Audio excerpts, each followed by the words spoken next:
Good morning, good afternoon, good evening, wherever you are in the world. This is the Unstoppable Podcast Show, and I am Jennifer Hardy. And today I am joined with Jena Rodriguez. Hello, beautiful lady. How are you? Hello. I'm so excited to be here. Thank you so much. Oh my goodness, you are a huge inspiration to me. I've been listening to Aw. your podcast show. It is absolutely incredible, and to have you here is just amazing. Thank you so much for joining me today. I feel the same way. So I think it's a win-win for both of us. I really appreciate the opportunity as well. And we hit it off the first time. So I know this is going to be a great call as well. It is. Okay, amazing. Yeah. So I want to literally strip things right back. I want to know how Jena has become the incredible woman that she is today and doing all this magnificent stuff. So tell me a little bit about your, growing up. What was that like? Have you always been this kind of free-spirited, awesome entrepreneur, or were you born into a little bit more of, this kind of social conformity? What was your journey? Yeah, good question. Let's go all the way back. So first of all, no, I was not born into entrepreneur, or it just wasn't in my space. My dad was actually, the benefit of my dad and my mom is I got both brains, but he was a computer programmer and she was the housewife and mom, and she was there every day after school, but also a very talented artist. So I got the left and right brain from both of them.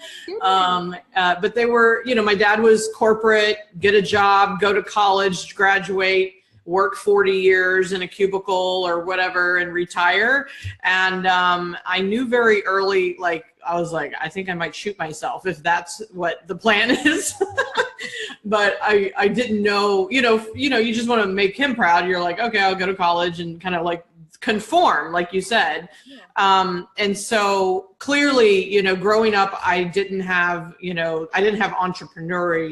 entrepreneurial influences as much as I would hope for. However, I think it's all perfect, right? And the truth is, my mom and dad divorced when I was 8. My stepmother was, obviously in my life, and she was in corporate America, so that's what that was. And she was always like, go to college, get a degree. They kept pushing me down the, retire at 60, and that's it. Like, that's life. And then my mother, she actually, we ended up she brought in a boyfriend when I was like 9, and he ended up being very abusive and physically abusive to her, alcoholic, drug addict, and so for 5 years I was very impacted by that. And at the same time I was, I escaped into school, one. So I escaped into what I could control. So I excelled at, I was very hard on myself, and I was shy and introverted. And so people probably couldn't really figure me out. They couldn't really understand, what I was all about, because I was quiet. I was quiet, reserved, and clearly I was dealing with a lot of emotional upheaval at home. And then when I'd come to school, I was the top in the class, and, quiet and head down, and, great at school and all of that. That is so unusual, because yeah, I've spoke to in the past, when something like that's affected them, actually, they've went the opposite way. Right. School, interesting. College or university, and they've almost fell apart, and they've maybe got excluded, or things like that have happened. So yeah, that you went the complete opposite direction, and actually you were like, no, this is me, this is my escapism. It is right. To be the best. Yeah, be the best, do the best, get the A's, right? Yeah, I think it was probably I would say it is an escape mechanism for sure. I think it was a control thing, I believe, and when I look back, is just what in my life can I control? Because I couldn't control all of the chaos at home. And we didn't know where rent was coming from at times. We had food stamps at times. I mean, it was just very, that roller coaster emotionally, especially. And the truth is, I think it was really just a sense of control that I could focus in on me and what I can do. And that's it. And and I really thrived at school as far as the work. So I think that's where my drive and ambition and like, just, I can do this, I can figure it out, I can do this came from. But at 14, I made a really, and this is where my brave really started to kick in. Clearly I didn't know this was, I'm 40 something now. So it's like, I'm looking back and going, that's when the brave kicked in. And that's when I moved out at 14. I called my mom and I said, you can live with him, but I can't live with it anymore. Like you're not willing to leave him. Like, this is insane. Right. And the truth of the matter is it was very much self-preservation. And I did move out. I moved in with a lady friend that just said, hey, yeah, I have an extra room. You can stay here. I'll drive you to school. I know what you're living with. And what's magical about Brave is the ripple effect. And I'm working on a book even at this moment, chapter by chapter, word by word, called The Brave Effect. But within months, my mother actually permanently left him and moved like states away. And I had moved back to Texas because we were in Arkansas here in the States. And so clearly I didn't see all that then. But what I give credit to is when we make a brave decision for ourselves and for, what's right for us and things like that. Clearly I was upset. I was scared she would, hate me. I'm like, what is my mom going to think? Right. But I had to do something different. And then when you look back, and it really provided her the permission to be brave. So that was the kind of the silver lining, in my opinion. And then I ended up, moving back in with her like 2 years later, approximately. And because I wanted my mom back. Right. And she had moved on from that relationship. And then I found myself in bullying. Right. I moved from Houston, Texas to this tiny little town, in Ohio. That's where she was. So I just that's where I'm going. I thought it would be great, and people just really, they couldn't handle my smarts, my school, right? Again, I'm still getting great grades because that's all about me, meaning that's what I can control. I did some modeling, and of course they're like jealous, right? And it's crazy what kids do. And I can't even imagine the world that we live in now with the bullying. And it is something that I would love to speak more about, because I know it's 10 times worse now with social media and all that. I got hate mail and I got eggs thrown at my house. Like I got that kind of stuff, bitch written on my locker, scraped into my locker with a knife or something like that. I've been through all that. And inside of all of it, again, I think they didn't understand who I was because I was so shy and so quiet. People would accuse me of being stuck on myself and, thinking I'm better than I'm over here trying to just be by myself. I'm over here just actually trying to exist and not exactly to converse with anyone because it's painful for me to do it. Yeah, and exactly. I've seen that as some sort of kind of standoffishness or right. You being too big for your boots. And it's insane. And you're right in saying I've got a 13-year-old son just now. And school is not the prettiest place to be, and it's social media has so much to do with that. But the thing is, we, Jenna and I, we live our lives on social media, and it's a beautiful place to be sometimes. It is. It's got a great positive spin too. Yeah, if it's used for good, everything can be used for negative, right, or evil, or whatever you want to call it. And I think that is so true. I think I have a 13-year-old daughter, right, so I totally get it. And I'm watching that. I'm kind of the helicopter mom, right? I'm not too involved, but we do watch her social media occasionally, right? Absolutely. And just communication, I think, is key about that. But and so I look back at all those experiences, and I'm like, well, what the heck? How did I end up here? Like, that's kind of your question, right? And I think it was just, there was a lot of survival. There was a lot of self-preservation. There was a lot of what can I control, because I can't control my environment necessarily, meaning, until I moved out. That was my one take action. And through all of it, I was like, there's got to be a different way. There's got to be a different way. There's got to be more to life. I know I'm marked for greatness. I just don't know how to get there, right? And so I had to search out the mentors or the the positive thinkers. And so I dove into a lot of books and a lot of self-help books, if you call them. And I started reading stuff when I was a teenager, and especially when about 18 on. And my mom actually read quite a bit of it. So she introduced me to some of those, messages and books and things like that, that really started making my mind think differently. And that's, even though this is what I think people, really need to take inventory of, is, are you still being the victim of your circumstances? Are you still being victim? Because we don't have any power in that.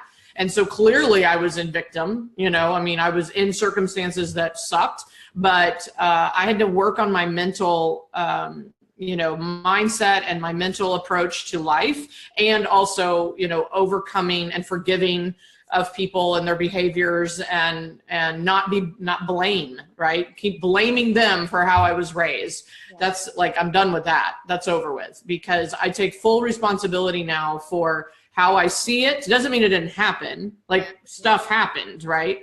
But I think it's so important to take ownership of it. How do you hold it? How do you embody it? How do you release it? How do you forgive? And so that's the journey I've been on for the last 20 years, right? And it's been, and I'm clearly not done. And where to get back to the entrepreneur story is, I could feel like, every time I stepped into something, I was the leader. I was kind of like, it was probably more control freak than leader. Like, let me just take control here. Let me just handle it. Let me just get it done. And now I would call it leadership. But, absolutely. So would I. Yeah. Yeah. So back then it was definitely like, let me just control this shit. But, and so I found myself, even at a very young age, I started college at 16. Right. So I was like, always like, let's just get this done. Right. Let's move forward faster. I would, I'd move into a company at 18, 19, 20 years old, and then I'd be the manager within months. So at 24, I was promoted to, I started my corporate career, as a controller, right, in the accounting. So my left brain, and I also did fashion design and makeup artistry. So yeah, just my resume's crazy. But I was trying to figure that out. I didn't realize that I had this left and right brain, and I couldn't figure out what to do with it, right? Now it's a benefit. Now my clients get all of me, right? Absolutely. No, they're like, yes, I've got. Yes, it's like all of it firing from all cylinders. Yes, now it makes sense. But yeah, back then I was like really trying to I was multi-passionate. That was the bottom line. But at 24, I became, this controller manager. I was promoted, and I was like, wow, okay, I got to, really step into this. So I did for the next, I think it was almost 8 years, and 7 or 8 years. And there was a point where I was manager. I was, going up the ladder. I was making almost 80,000 a year, 70, 80,000, which isn't bad for a 20-something-year-old. Back in the day, right? And yet I was not fulfilled. I was capped out on my income. I'm like, 3% increase every year. Are you kidding? What else? Like, this cannot be it. And I think I responded a lot to obviously my upbringing and my environment, and the fact that it's like, there's got to be a better way. There's got to be, I know I can figure things out. I'm smart. I got this. But I didn't have the mentorship, and I didn't have the answers right in front of me. So I had to figure a lot out. And so my first business, so I've been an entrepreneur now for 12 years. Amazing. And I jumped out of corporate America. I said goodbye, and I went and bought a storefront, a women's boutique. So look at how I was like, oh, this is great. This is perfect. And then a year later, it crashed and burned. But at first I was like, fashion, makeup, accounting, branding, marketing. I get to pull all of my talents together into this business. Yeah. And it was so awesome. I made $300,000 revenue in the first year. Not bad. And yet I was $700,000 in debt. Wrong tip the scale, right? Tip of the scale, my goodness. I was like, this is not working. So honestly, yeah, cash flow sucked, and I was faced with a really hard decision, and realized that, number one, you can't be flipped like that and sustain, clearly, And I was 2 months behind on rent. I wasn't able to pay my people and keep up with my household, and like everything was kind of landing on my shoulders. And I had a 2-year-old and a 9-year-old, like, you know, it was like, there's a lot at stake. And so I found myself sitting across from a bankruptcy attorney by choice, obviously. But I said, what are my options? I don't know what to do here. And I'm like, I don't know if this is the only option. And she said, well, you're pretty much flipped and you owe a lot to a lot of people, right? Inventory and loans and banks and all this stuff. And it was just too much. And she just looked at me. And I think this is a great question at any time in your life, is like, what's the most important thing to you? What are you willing to risk? What are you willing to walk away from in order to have the most important thing? And I looked at her and I said, my children, my family, my house, my car. Like, that's all I need right now.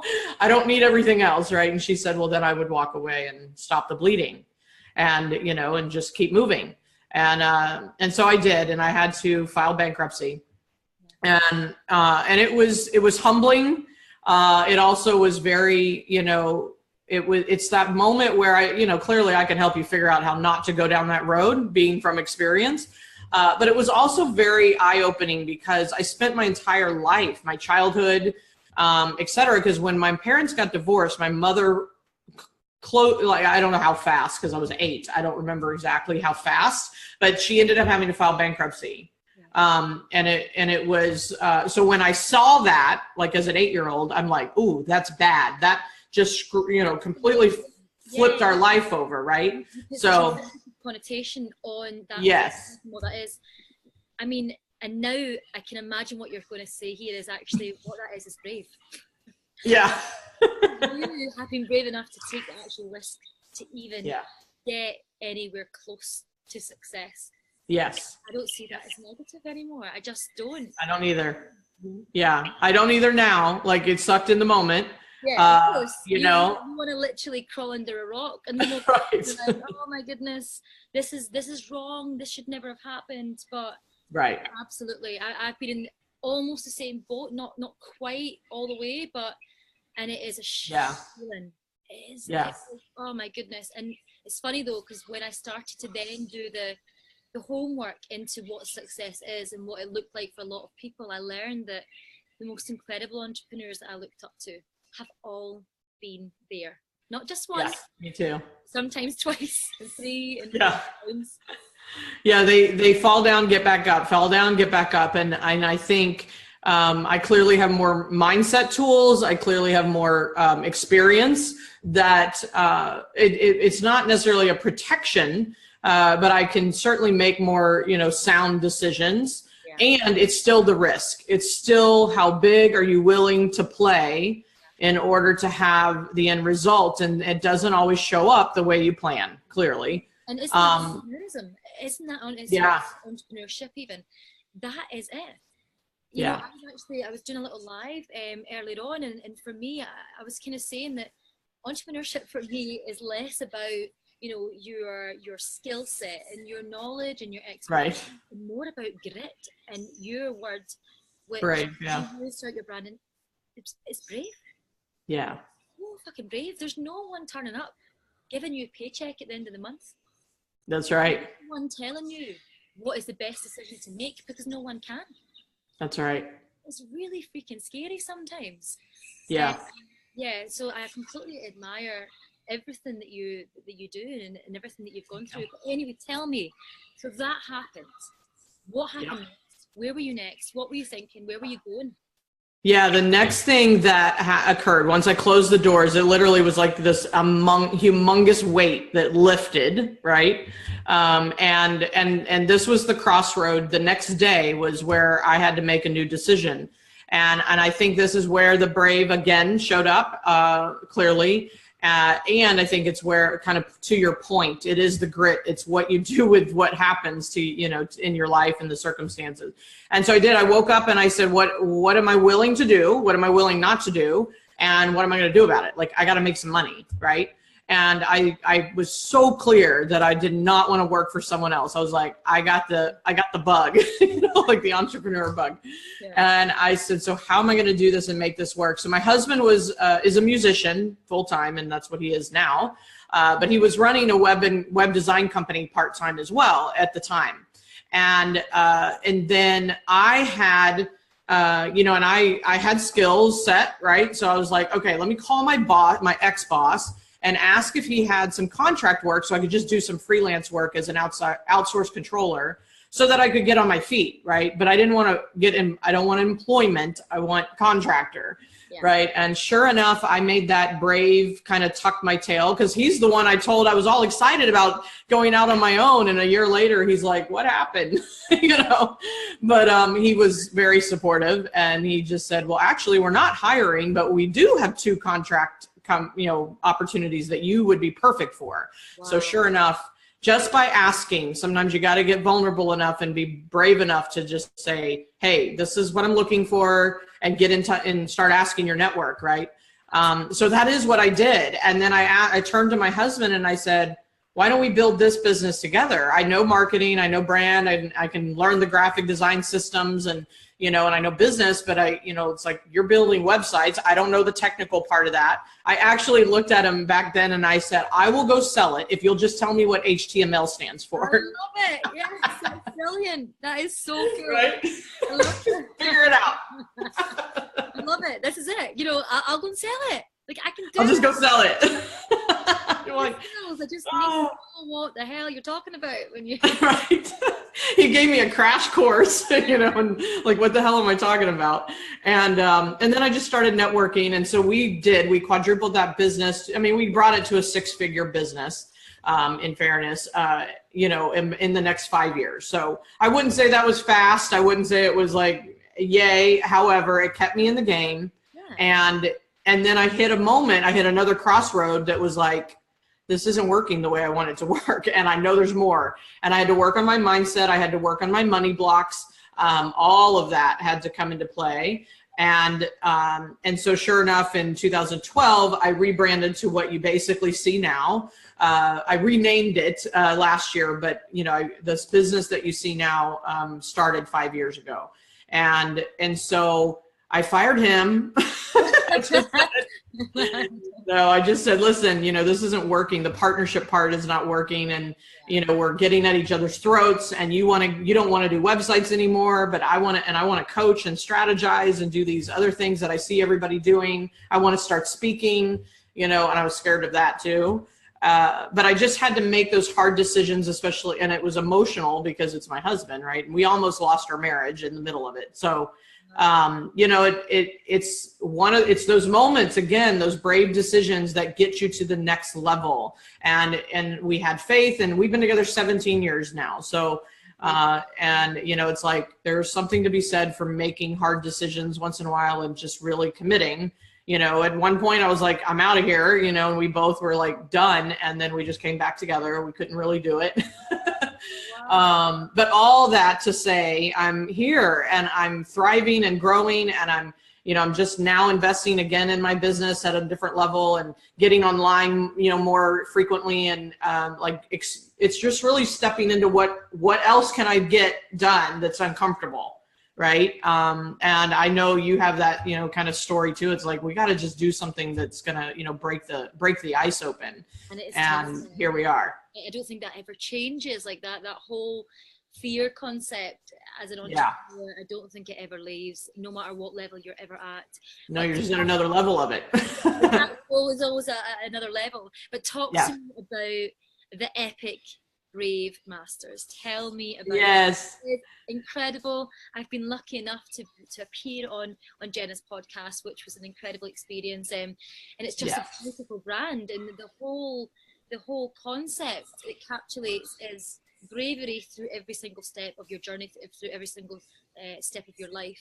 So tell me a little bit, what are the values of your business, Jenna? What are you trying to encompass with Brave? Yeah. So I love that question, and thank you so much for, you know, giving that accolade of Brave Masters. You know, it's funny because when your brand is who you are, and so sometimes when you start to articulate who you are, it feels a little like, you know, a little weird. You know, it's kind of like, and so when other people like you say what you just said and respond to the brand and like, okay, I'm in the right place, right? And yeah, so of course the Brave Entrepreneur podcast came from it, and all of this. And the bottom line is about 4 years ago, 3 to 4 years ago, I was standing on a stage, and I started getting comfortable on stage. I started sharing my bankruptcy story, which I wasn't talking about before then. And there was something that just came out of my mouth in this moment of, you know, like being with this audience. And I said, entrepreneurship is not the easy way, it is the brave way. And I went, huh, that was pretty good. So I wrote it down. Take note, right? Take note. Soundbite. And so I did. I was like, wow, where'd that come from? You know, and what does that mean? And so I just started to kind of, so this was before I named my company. This was before I did anything with it.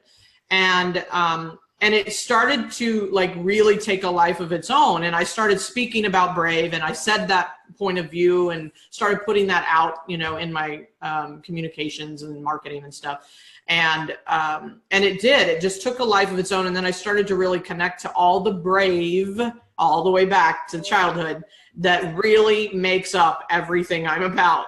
And so the values of that is, number one, you know, I called my company's Brave Masters now. And where that came from was I was calling my clients that. I was like, I'm a Brave Master, you're a Brave Master, let's go be Brave Masters, you know? And so that's where I was like, well, why don't I just call my company that? That's what I'm making, that's what I'm supporting. And I believe everybody that's an entrepreneur is one. We just have to master it and continue to grow, right? And so the values are, number one, vulnerability. Here we are, right? Sharing who we are, what our stories are, and not be in our stories, but stand on them. And transparency is important to me. Like, I'm not claiming anything that, you know, I have not done. You know, it's like, I'm still growing. I'm still trying to reach my goals and milestones and all of that. And the other thing is, I believe that we must say yes and then figure it out. Like, that's huge. Like, stop trying to overthink this crap, right? I'm like, say yes, you know, invest in yourself, hire the coach, whatever it is, like, say yes and then figure it out. And that's what I've done every shift. So that's a value. The other value is value connectedness, right? Like, really be about the relationship and the connectedness that you feel with others. And there's like 10 of them. You can read them on my website. There's 10 actually. Okay. So I'm trying to remember them. I totally just like asked that question. I didn't even know that you've already got this established. That's amazing. Yeah, I think it's on my story page, because I'm like, this is who I am. What else? There's like 5 more. But those are the key elements, you know, and it really is being positive. It's being optimistic. It's about, you know, seeing the good in people and the positive in things before assuming the negative and the worst. Stop being victim and I don't think that one's listed, but that's really about the mindset and the positivity of all of it, and take full responsibility for the choices you make. Even the ones I didn't realize I was making, because I was making them on autopilot, and I was making them, you know, based on my ego and things like that. And so I'm all about 100% responsibility for, you know, creating my future and dealing with my past. It's kind of like, it's my past. It's take responsibility and ownership of it. So yeah, it's funny that you asked that question, but it is, I wrote it down. So incredible. Yeah, it's great. Jenna, so listen, it's been so incredible hearing from you. You are, you're one of my huge inspirations, and thank you, girl. Funny how we just connected the first time, and I think it was about this whole concept of, you know, we are authentic. We're not trying to be anything that we're not. We are very open to say that sometimes this shit is hard. And it's amazing, and all of it is brave. It's everything's brave. Yeah, everything that we do. I would love to know, Jenna, because there'll be people listening out there going, do you know what? She's a woman for me. I want to collaborate. I want to talk to her. How do we find you? Where do we come and find out more about who you are and what you're doing just now? Yeah, for sure. Number one, bravemasters.com is my website. You can go there and get free, resources and read my core values and everything else. And then I would love for you. You have an amazing Facebook group, and so do I. And that's where I live daily pretty much. And so you can go to bravemasters.com/bravefb, FB for Facebook. Brave FB, and you can interact with me there and just really up level your games. And what Brave Masters is all about, and Brave Entrepreneur is the group, right? We talk money, we talk profits, we talk, visibility is huge, and brand and sales and all of those things that are required. And something I talk a lot about is non-negotiables of business success. And so those are the kind of things that we deal with and we talk about, and I encourage people to take massive action. And the faster you take action, the faster you'll get to the results you want, period. Somebody just told me this, and I love this, so I don't take credit for it, but somebody told me money loves speed. And I was like, oh, I need to write that one down. Yeah, right? Before, and it's so true. So true, right? So yes, take that one. It's not mine, but I loved it. I was like, oh yeah, that felt good. So yeah, anyway, that's how people can connect with me, find me on social media for sure, Instagram, etc. And would love to connect with your audience and anybody listening. Yeah. And we are also dropping a little free resource below this video today. Can you talk us through a little bit about what that is? And yes. How people? Yeah, so yeah, you asked what would be, something to offer, and it really speaks actually to this non-negotiable of business success. So I had recently done a 3-part series, Facebook Live series, and so I put it into a video series that anybody can grab. Mm-hmm. So yeah, it's really going to go through the 3 things that you must have in business, or you don't have a business, and then kind of give you some worksheets and tips and tricks, and you'll just see what I'm all about. And the way you're going to put the link, correct? Yeah, absolutely. Yeah, we're going to put the link just below this recording. Great. Yeah. It's bravemasters.com/video series, I believe. So yeah, easy enough. But yeah, if you want to know, really, let's break it down to keep it simple. This is what you have to have, non-negotiable. Then that's a great tool for you to have. Wicked, amazing. Thank you so Yay. much. Just to finish off, I want to just have a little bit of fun and do okay. a quick fire, really fun facts kind of round with you, like a little competition. Okay. But just like literally first thing that pops into your head. Okay. Okay, I'm ready. Right, here we go. I don't even know why I'm thinking about a timer. We don't need a timer. We're like, it's us. It's your show. I don't take as much. I could ask you a million questions. We can talk all night. I don't care. Okay, so here we go. First question. Favorite food? Oh, I love me some queso. I'm in Texas, right? Texas. I love it. Okay. Queso. Awesome. Yep. Favorite quote? Possibly. Okay, one of them, I have many. So Marianne Williamson, and I'm going to probably murder it, but it basically says you can choose to live your life unconscious, or you can choose to live your life consciously aware. So check on that latter one. Yeah, boom. And favorite book? Favorite book, many of those too, my entire bookshelf, but I'll just tell you the one I'm reading right now, and I'm reading it for the second time, and that's The Big Leap. Oh, I've never read this. Amazing. Yes, you got to get The Big Leap. It's amazing. Your role model just now? My role models. I have many. I have Bellany DeShong is a huge mentor for me, my mindset mentor. Michelle Sisman is amazing, my strategist I've had. In even bigger names, I watch people like Grant Cardone, who's killing it, right, in life and business, and Tony Robbins has made huge successes. I've followed him for 20 years. So yeah, I watch people that are successful, bottom line. So right. Favorite song? Oh goodness. It's hard. It's so hard. That one's hard because I don't know the names of them. Okay, I got one. This one is like my mantra kind of song, and it's Rise by Katy Perry. It's one of my favorite. Yes. Oh, it's just like, like it's